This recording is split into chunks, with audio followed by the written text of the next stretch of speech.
Hello बच्चों। आज हम लोग पढ़ेंगे बच्चों में अस्थमा, बच्चों में होने वाला अस्थमा रोग के बारे में।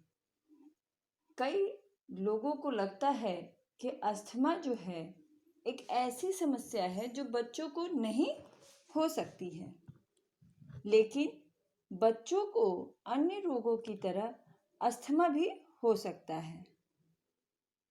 वायु मार्गों में लंबे समय तक रहने वाली सूजन की स्थिति को अस्थमा कहा जाता है। यानी कि जब वायु मार्ग, जो हमारे सांस लेने का मार्ग है, जब उसमें लंबे समय तक सूजन बनी रहती है तो जो स्थिति उत्पन्न होती है उसे हम क्या कहते हैं?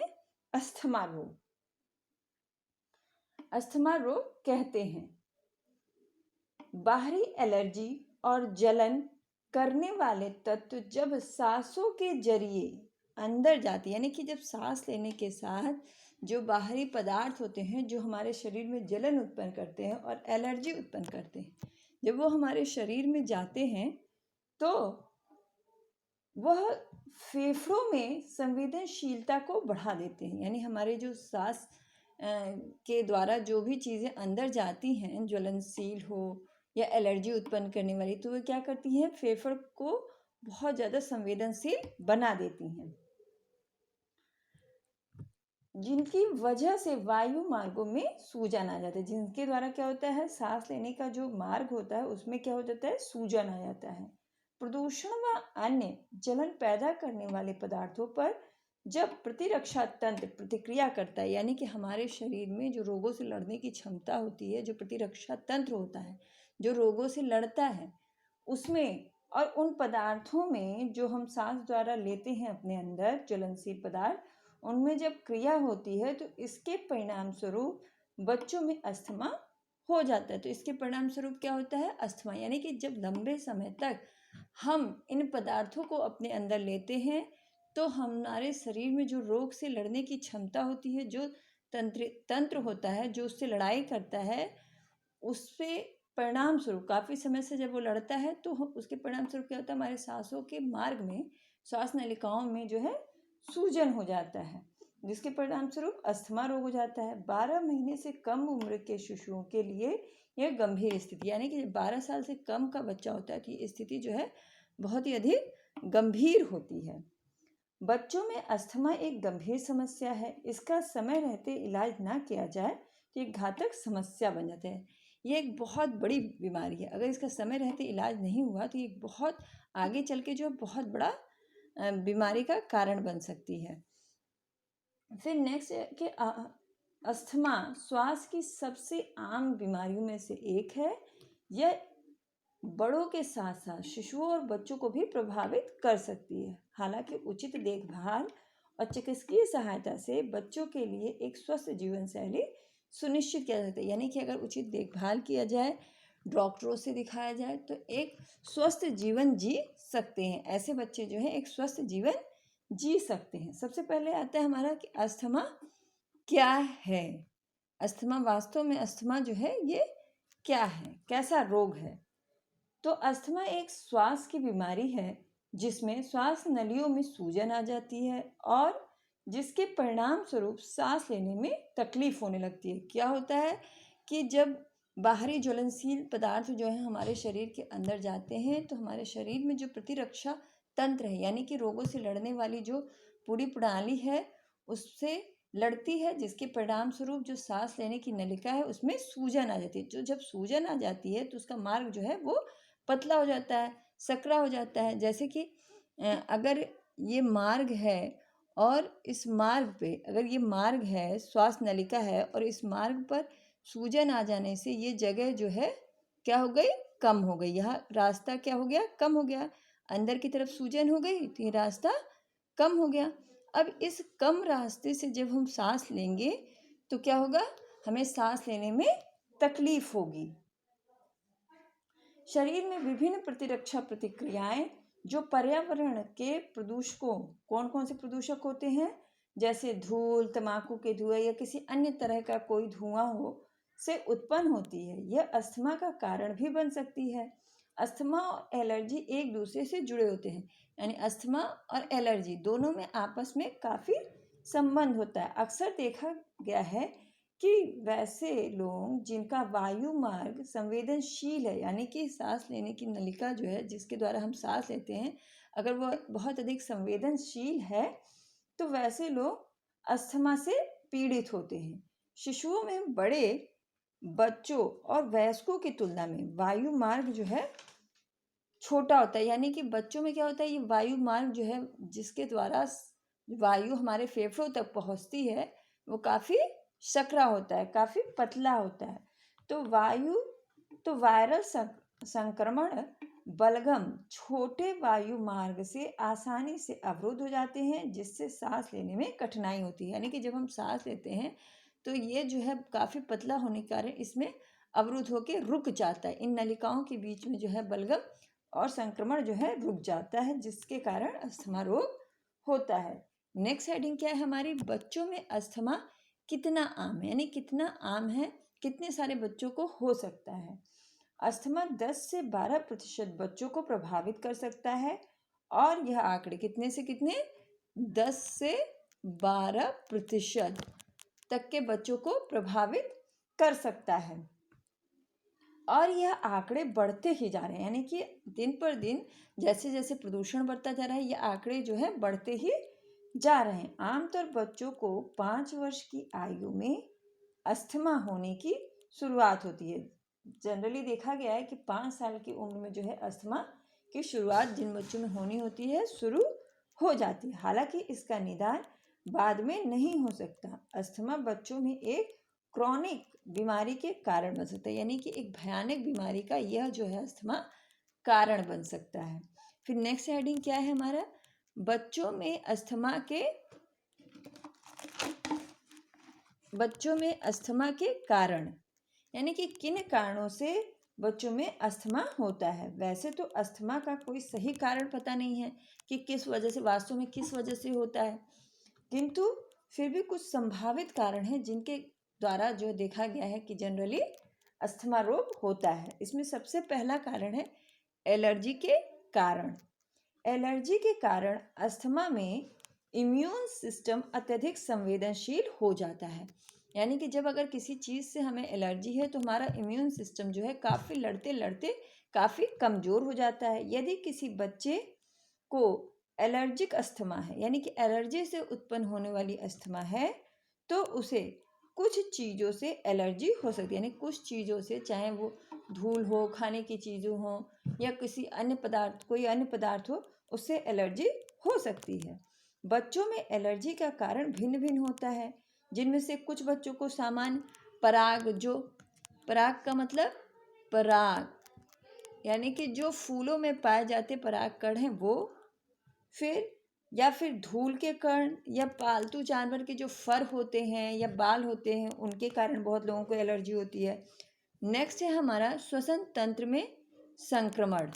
श्वसन तंत्र में संक्रमण, इसमें क्या है कि ऊपरी श्वसन तंत्र में संक्रमण जैसे सर्दी, जुखाम, निमोनिया, फ्लू, यानी कि सांस लेने में जब नाक में ही सर्दी जुखाम हो जाता है, फ्लू हो जाता है, निमोनिया हो जाए आदि से बलगम बनने के साथ ही वायु मार्गों में सूजन आ जाती है। बलगम बनने लगता है, और बलगम जो है अभी हमने बताया ना कि श्वास नली में ऐसे ऐसे जमने लगता है किनारे किनारे, तो वो जमने लगता है और वायु मार्ग में सूजन आ जाती है। ऐसी स्थिति में भी अस्थमा होने की संभावना बढ़ जाती है। फिर नेक्स्ट है हमारा वायु प्रदूषण। वाहनों या धूम्रपान से निकलने वाले धुएं से अस्थमा का अटैक पड़ने की संभावना बढ़ जाती है। बहुत लोगों को धुएं से एलर्जी होती है, जिसकी वजह से सांस लेने में दिक्कत होती है, और काफ़ी दिक्कत के बाद जो है सांस नली में सूजन आ जाती है। फिर है शारीरिक क्रियाएं। ज़्यादा दौड़ने भागने वाले खेलों के कारण अस्थमा के होने की संभावना रहती है। इस तरह के अस्थमा के अटैक एक्सरसाइज से होने वाले अस्थमा कहा जाता है। किससे होने वाले? एक्सरसाइज से। फिर है विशेष तरह की दवाएं। कुछ ऐसी दवाएं भी होती हैं जिनकी वजह से अस्थमा होने की संभावना काफ़ी अधिक बढ़ जाती है। ज़्यादा दवाइयों से बढ़ जाती है, जैसे मुख्य रूप से नॉन स्टेरॉयड एंटी इन्फ्लेमेटरी श्रेणी में आने वाली दवाएं प्रतिरक्षा तंत्र की तरह ही होती हैं। ये सारी दवाएं कैसी होती हैं? प्रतिरक्षा, यानी कि हमें रोगों से लड़ने वाली ही ये दवाएं होती हैं। कौन सी? एंटी इन्फ्लेमेटरी और स्टेरॉयड वाली दवाएं। इनके कारण भी अस्थमा होने की संभावना बच्चों में बढ़ जाती है। फिर नेक्स्ट है खाद्य संरक्षक। खाद्य संरक्षक में क्या है कि खाद्य संरक्षक यानी कि जिसके द्वारा खाने को कुछ समय के लिए प्रिजर्व किया जा सके, यानी संरक्षित किया जा सके। तो इसमें क्या है कि 1 साल के बच्चों को कई तरह के खाद्य पदार्थ दिए जाते हैं। आवश्यकता होती है जिससे विशेष तरह के संरक्षक मिले होते हैं। 1 साल के बच्चों को जो बहुत तरह के, जैसे सेरेलैक हुआ, और भी कई तरह की चीज़ें दी जाती हैं खाने के लिए। तो इसमें जो है भोजन को संरक्षित रखने के लिए, लंबे समय तक रखने के लिए कई पदार्थ मिलाए जाते हैं, खाने की चीज़ों में मिले होते हैं। कुछ तरह के संरक्षक जो हैं बच्चों को फूड एलर्जी की संभावना को बढ़ाते हैं, जिनसे बच्चों में फूड एलर्जी हो जाती है। फिर नेक्स्ट हमारा है अस्थमा के लक्षण।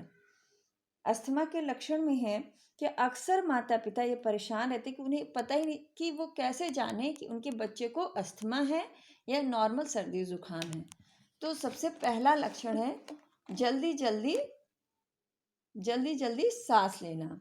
इसमें है कि यदि बच्चे में अस्थमा है तो बच्चे के सांस के पैटर्न जो है वो बदला होगा, यानी कि वो बहुत तेजी से सांस लेगा। 3 महीने का बच्चा जो है सामान्य रूप से कितना लेता है? 30 से 60 सेकेंड, 30 से 60 सेकेंड जो है प्रति मिनट सांस लेता है। हालांकि अस्थमा से पीड़ित बच्चे के सांस लेने का पैटर्न 50% तक बढ़ जाता है, यानी कि वो 1 मिनट जितना नॉर्मल लेता है उससे 50% और तेज सांस लेने लगता है। फिर नेक्स्ट है छाती में जकड़न। इसमें है कि अस्थमा के कारण बच्चे की छाती की मांसपेशियों में खिंचाव और जकड़न हो जाता है, यानी कि बलगम जम जाता है, जिसके कारण उनको सांस लेने में काफ़ी तकलीफ होती है, काफ़ी प्रेशर देना पड़ता है और मांसपेशियों में खिंचाव होने लगता है। फिर है सांस लेने में तीव्रता। इसमें क्या है, बच्चे को सांस लेने में कठिनाई हो रही होती है, पेट में हलचल होने लगता है, यानी कि बहुत तेज तेज दबाव पड़ता है पेट पे, और नाक के नथुने जो हैं वो फूल जाते हैं, इतना प्रेशर देना पड़ता है सांस लेने के लिए। फिर है अत्यधिक बलगम या खांसी।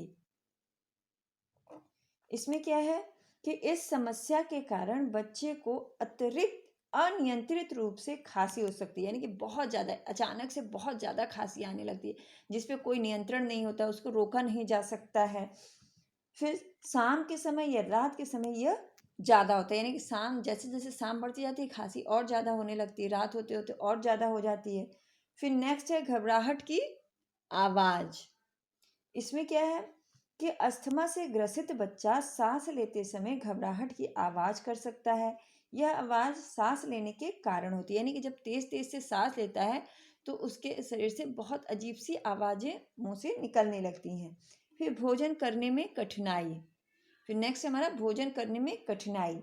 इसमें क्या है कि अस्थमा से पीड़ित बच्चे को भोजन करने में कठिनाई होती है। क्यों कठिनाई होती है? क्योंकि जो सांस नली है उसमें सूजन आ जाती है, और हमारे मुंह के रास्ते भी, खाने का रास्ता भी उसके बगल से ही होता है, इसलिए जो है इसमें सूजन आ जाने से खाना खाने में तकलीफ होने लगती है। फिर है थकान व सुस्ती।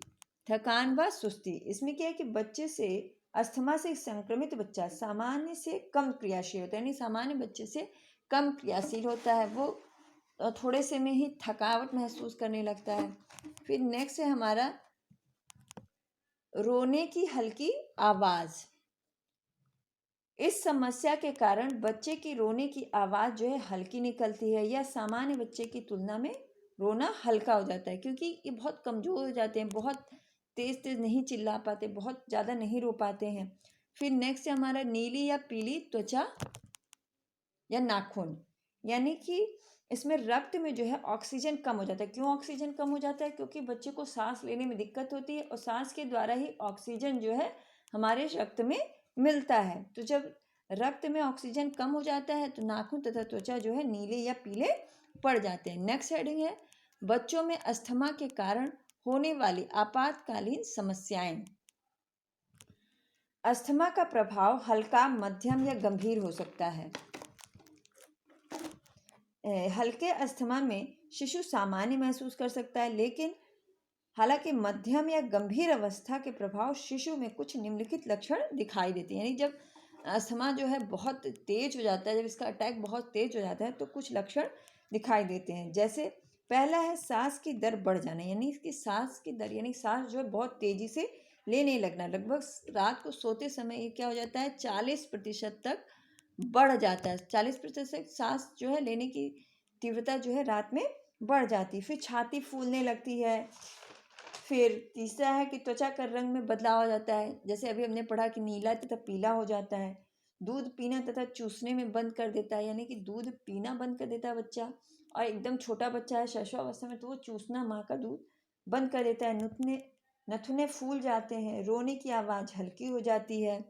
फिर नेक्स्ट हेडिंग है, किन बच्चों को अस्थमा का अधिक खतरा होता है, यानी किन बच्चों में इसके होने की संभावना सबसे ज़्यादा होती है। पहली हेडिंग है, पारिवारिक चिकित्सकीय इतिहास में अस्थमा की समस्या, यानी कि अस्थमा के अधिकांश मामले अनुवांशिक होते हैं। अनुवांशिक मतलब जो चीज़ें हमें अपने पूर्वजों या माता पिता से प्राप्त होती हैं। और यदि माता पिता में से किसी को भी अस्थमा है तो बच्चे को भी अस्थमा होने की संभावना अत्यधिक हो जाती है। यदि किसी नज़दीकी रिश्तेदार को है तब भी अस्थमा बच्चे को हो सकता है। नेक्स्ट हेडिंग है हमारी एलर्जी।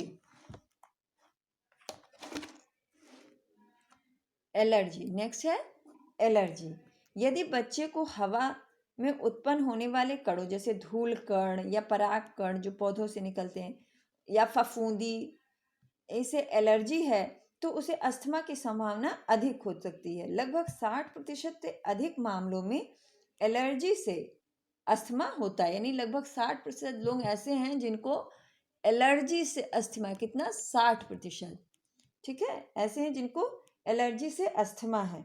यदि बच्चों को ऊपर दिए गए किसी भी चीज़ से एलर्जी है, यानी धूल कण, पराग कण, इनसे, तो उसकी इम्यूनिटी सिस्टम्स में अधिक प्रभाव पड़ सकता है, यानी उससे रोगों से लड़ने की क्षमता पे अधिक प्रभाव पड़ता है। इससे बदले हुए वायु मार्ग में सूजन तथा बलगम आ जाता है, जिससे अस्थमा होने की संभावना बढ़ जाती है। नेक्स्ट है एक्जिमा। ये भी रोग जो है ये फंगस की वजह से, फंगल इन्फेक्शन की वजह से होता है एक्जिमा। तो अभी हमने पढ़ा कि फफूंदी से भी एलर्जी होती है बहुत लोगों को। एक्जिमा और अस्थमा के बीच संबंध वैज्ञानिक रिसर्च भी मानती है। इसका मतलब है कि यह दोनों बीमारियां जो हैं एक ही उत्परिवर्तित जीन, कौन सा जीन है, म्यूटेड, कौन सा जीन है, म्यूटेड जीन से उत्परित है, यानी कि उत्पत्ति इसकी किससे होती है, म्यूटेड जीन से उत्पत्ति है, जिसके कारण दोनों में पाई जाती है। फिर है इयोसिनोफिल की अधिक मात्रा। यदि बच्चों में एलर्जी का खतरा है तो उसमें इयोसिनोफिल की मात्रा, एक प्रकार का ये क्या है, श्वेत रक्त कोशिका, यानी कि हमारे रोगों से लड़ने की जो क्षमता होती है, जो सैनिक होते हैं जो लड़ते हैं हमारे शरीर में रोगों से, उनमें से एक है। तो यदि बच्चे के रक्त तथा लार में 4% से ज़्यादा, ठीक है, 4% से ज़्यादा जो है इयोसिनोफिल कहाँ कहाँ पर, रक्त में तथा लार में 4% से ज़्यादा हो जाता है तो क्या है, अस्थमा होने की संभावना बढ़ जाती है। फिर है बच्चों में अस्थमा का निदान, कि किस प्रकार बच्चों में अस्थमा का निदान किया जा सके। सबसे पहला है लक्षणों के बारे में पूछताछ कर। डॉक्टर बच्चे, इसमें क्या है कि यदि बच्चों को अस्थमा की शिकायत है तो डॉक्टर निम्नलिखित जानकारी द्वारा जो है इसका निदान कर सकते हैं। किसका, अस्थमा का निदान कर सकते हैं। सबसे पहला है लक्षणों के बारे में पूछताछ करना। लक्षणों के बारे में पूछताछ करना, इसमें डॉक्टर बच्चे में दिखाई देने वाले विभिन्न लक्षणों के बारे में पूछताछ कर सकते हैं। कौन से लक्षण, वही तेजी से सांस लेना या अचानक रात को सोते समय खांसी आ जाना, छाती फूलना, खाने में दिक्कत होना, ये सारे कौन से लक्षण थे? उन सारे लक्षणों के बारे में पूछना कि बच्चे में वो सारे लक्षण पाए जा रहे हैं या नहीं। दूसरा क्या है? पारिवारिक चिकित्सकीय इतिहास की जानकारी। इसमें क्या है कि डॉक्टर पारिवारिक चिकित्सकीय इतिहास के बारे में भी पूछ सकते हैं कि यदि परिवार में पहले किसी को एलर्जी है या एक्जिमा है या अस्थमा हुआ है, तो डॉक्टर इस बारे में अधिक सवाल पूछते हैं। अगर पहले किसी को है तो बच्चे में होने की संभावना अधिक है। अगर एलर्जी है किसी को या एक्जिमा है किसी को, तो बच्चे में भी अस्थमा हो सकता है।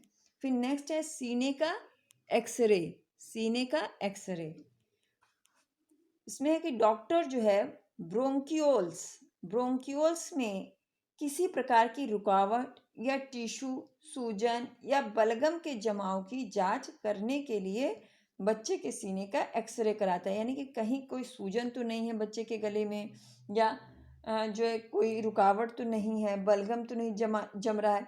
इसकी जांच करने के लिए क्या करते हैं डॉक्टर? सीने का एक्सरे कराते हैं। नेक्स्ट है रक्त जांच, ब्लड का टेस्ट, रक्त की जांच। ठीक है, ये है लास्ट। इसमें क्या है कि इयोसिनोफिल, जो कि अभी हम लोगों ने पढ़ा कि इयोसिनोफिल की मात्रा जो है 4% से रक्त और लार में अधिक हो जाती है तो अस्थमा रोग होने की संभावना बढ़ जाती है।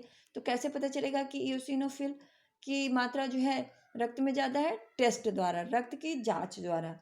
तो इयोसिनोफिल की जांच के लिए डॉक्टर बच्चे का रक्त जो है परीक्षण करवाने की सलाह देता है। इसकी वृद्धि अगर हुई है तो अस्थमा होने के लक्षण देखे जा सकते हैं। फिर नेक्स्ट है हमारी हेडिंग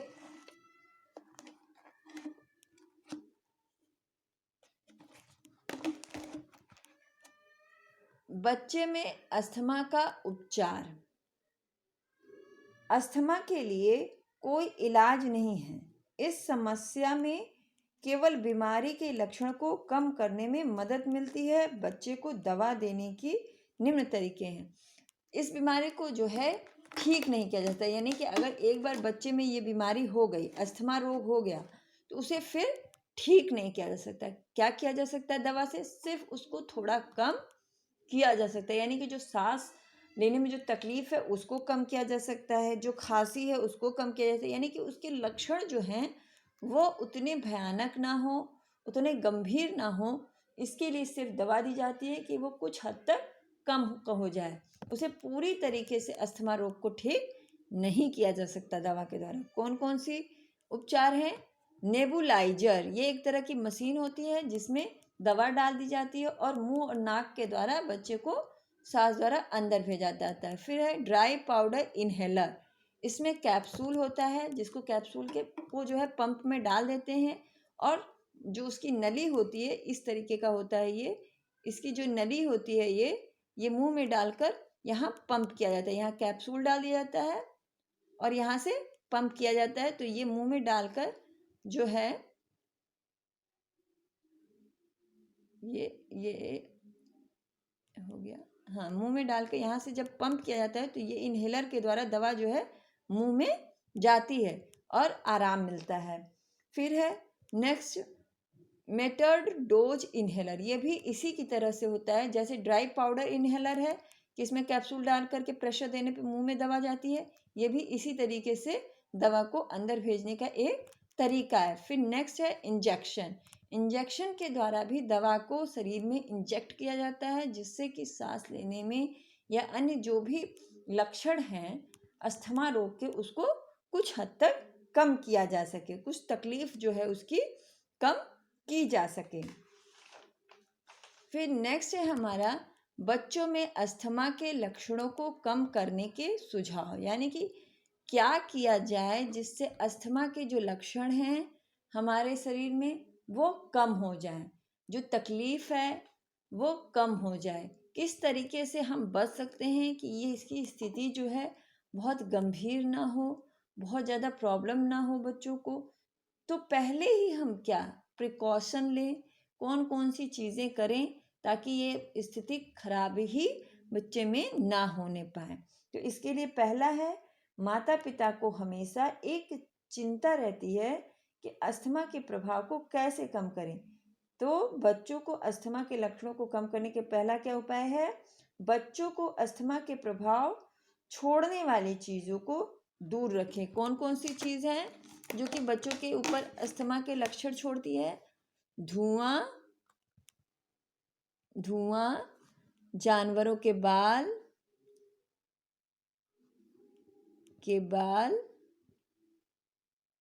फिर परागकण, ये सारी चीज़ें जो हैं बच्चों के स्वास्थ्य पर सांस लेने में प्रॉब्लम करती हैं, तो इन्हें कम किया जाए। गंदगी, ठीक है, हमेशा सफाई रखी जाए उनके पास। फिर नेक्स्ट है बच्चे के कमरे को साफ और धूल रहित रखें, यानी कि बच्चे का जो कमरा है, जो बच्चे के लिए स्पेशल कमरा है, उसे हमेशा साफ करते रहें, स्वच्छ करते रहें, धुलते रहें, पोंछते रहें, एक एक चीज़ पोंछते रहें ताकि वहाँ धूल ना जमी हो, क्योंकि बच्चे को धूल से एलर्जी है, बच्चे को उसकी वजह से अस्थमा का अटैक आ सकता है। फिर नेक्स्ट है बच्चे को ऐसे खिलौने दें जिन्हें नियमित रूप से धो सकें तथा सप्ताह में एक बार उन्हें अवश्य धुलना चाहिए, यानी कि जो भी खिलौने दें इस तरीके का दें जिसे आसानी से धुला जा सके और जल्दी ही सूख जाए, ताकि बच्चा खिलौने से खेल भी सके। तो ऐसे खिलौने जो कि धुलने पर ख़राब ना हो, टिकाऊ हों, ऐसे खिलौने बच्चों को खेलने देना चाहिए। फिर है बच्चों को पालतू जानवरों से दूर रखें, क्योंकि बच्चों को जो है जानवरों के बालों से तो फर से भी सांस लेने में तकलीफ हो सकती है। ये फर कभी कभी जाकर के सांस के मार्ग में जमा हो जाते हैं जिससे एलर्जी उत्पन्न होती है। तो ऐसी चीज़ों से बच्चों को दूर रखना चाहिए। फिर नेक्स्ट है हमारा आवश्यक होने पर एयर प्यूरिफायर का प्रयोग करें, यानी कि अगर बच्चा घर में है और किसी तरीके से धूल बहुत ज़्यादा है कमरे में या किसी अन्य कारणों से और उसे सांस लेने में तकलीफ हो रही है, तो हम एयर प्यूरिफायर का प्रयोग कर सकते हैं, जिससे कि हमारे घर का जो वातावरण है, घर में जो हवा है वो स्वच्छ हो जाए। एयर प्यूरिफायर क्या करता है, हमारे जो भी धूल कण, जो भी इस तरह की चीज़ें हैं जिससे एलर्जी हो सकती है, सांस लेने में दिक्कत हो सकती है, उन्हें जो है हमारे घर के हवा से, वातावरण से अलग कर देता है। जिस तरीके से पानी का वाटर प्यूरिफायर होता है कि वो छानता है, उसी तरीके से ये भी हवा को एक तरीके से छान देता है और उसमें से जो भी धूल कण गंदगी है उन्हें अलग कर देता है, ताकि बच्चे को इससे एलर्जी ना हो पाए। फिर नेक्स्ट है बच्चे को ऐसा भोजन ना दें जिससे कि एलर्जी हो सकती है, यानी कि बहुत सारे कुछ कुछ भोजन ऐसे होते हैं, कुछ कुछ चीज़ें ऐसी होती हैं खाने की जिनसे किसी विशेष बच्चे को एलर्जी होती है। तो इस चीज़ का विशेष ध्यान रखना चाहिए कि बच्चे को वो भोज्य पदार्थ ना दिया जाए जिससे बच्चे को एलर्जी हो रही है, या जो फूड प्रिजर्व किए हुए हों, यानी जो मार्केट में प्रिजर्व किया हुआ भोजन मिल रहा है उसे भी बच्चों को ज़्यादा यूज़ ना करने दिया जाए, क्योंकि उनमें कुछ ऐसे प्रिजर्वेशन के तत्व मिले होते हैं जिनसे बच्चे को एलर्जी हो सकती है, सांस लेने में तकलीफ हो सकती है। इसलिए ऐसे भोज्य पदार्थों को बच्चों को खाने ना दिया जाए। बच्चे जब भी जहाँ खाएं, नेक्स्ट है कि बच्चे जब भी जहाँ खाएं साफ सफाई रखी जाए, बच्चों को गंदगी जगह पे ना भेजा जाए, उसे घर के में साफ सुथरे माहौल में ही रखने की कोशिश करनी चाहिए। तो अभी तक हम लोगों ने ये जाना कि अस्थमा क्या है, किस तरीके से फैलता है, क्या क्या उसके कारण हैं, कैसे बच सकते हैं और किन किन दवाओं का प्रयोग करके हम लक्षण को कम कर सकते हैं। तो इस तरीके से हमारा जो अस्थमा वाला चैप्टर है ये ख़त्म होता है। और अस्थमा जो है ये बीमारी जो है बच्चों में किस तरीके से फैल रही है इसके बारे में भी हम लोगों ने पढ़ा, और किस तरीके से हम इससे बच सकते हैं। तथा बच सकते हैं का मतलब है कि अगर ये हो गई है तो उसको किस तरीके से कम किया जा सकता है। ठीक तो इसे किया नहीं जा सकता, सिर्फ इसे कुछ इसके लक्षणों को कुछ हद तक कम किया जा सकता है ताकि बच्चे को इससे तकलीफ ना पहुंचे, ज़्यादा तकलीफ ना हो। क्योंकि अगर ये क्रॉनिक रूप धारण कर लेती है, यानी कि बहुत गंभीर रूप धारण कर लेती है, तो बच्चे की इससे मृत्यु भी हो सकती है। तो इस प्रकार जो है इस तरीके से हम बच्चों के सही वातावरण देकर इसको कम कर सकते हैं। तो इस तरह से हमारा जो है अस्थमा वाला चैप्टर वो ख़त्म हो गया।